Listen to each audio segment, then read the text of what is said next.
সকলে কেমন আছেন বন্ধুরা? আমি চলে এসেছি অদিতিস রান্না কথাতে। Good morning. আজকে বানাবো আদা জিরে দিয়ে রূপচাঁদ মাছের ঝোল।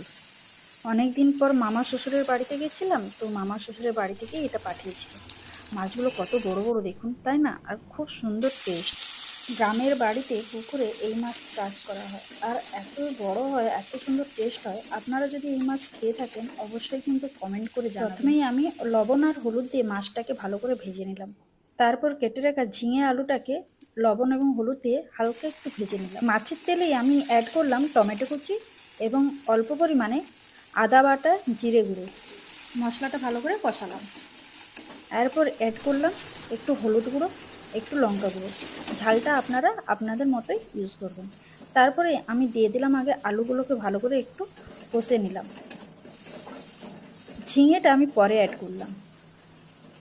ঝিঙে থেকে যেহেতু জল ছাড়ে, তাই আমি অল্প তেলেই এইটা কষাচ্ছিলাম।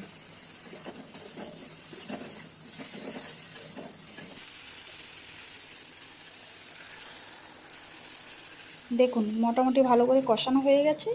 এইবার আমি অল্প পরিমাণে জল দিয়ে সবজি এবং আলুটা সেদ্ধ হয়ে গেলে তারপর আমি অ্যাড করব মাছটাকে। মাছটা খুব পরেই আমি অ্যাড করব, আগে আমি এই সবজিটাকে ভালো করে সিদ্ধ করে নেব। আমি মশলা কষার সময় অল্প পরিমাণে লবণ অ্যাড করেছিলাম, আর এই জল দিয়ে আমি একটু লবণ অ্যাড করে নিলাম। দেখুন এক সময় মাছটা আমি দিয়ে দিয়েছিলাম, আপনাদেরকে দেখানো হয়নি।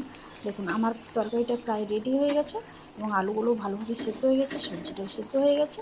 এরকম মাঝে মাঝে পাতলা ঝোল খেতে বেশ ভালো লাগে, তাই না? আমার রান্নাও কমপ্লিট। আর যারা যারা গ্রামের পুকুরে এরকম মাছ ধরে এরকম পাতলা ঝোল খেতে ভালোবাসেন, অবশ্যই লাইক এবং কমেন্ট করে আমার পাশে থাকবেন এবং আমার চ্যানেলটাকে সাপোর্ট করবেন, ফলো করবেন। দেখা হচ্ছে নেক্সট ভিডিওতে। টাটা।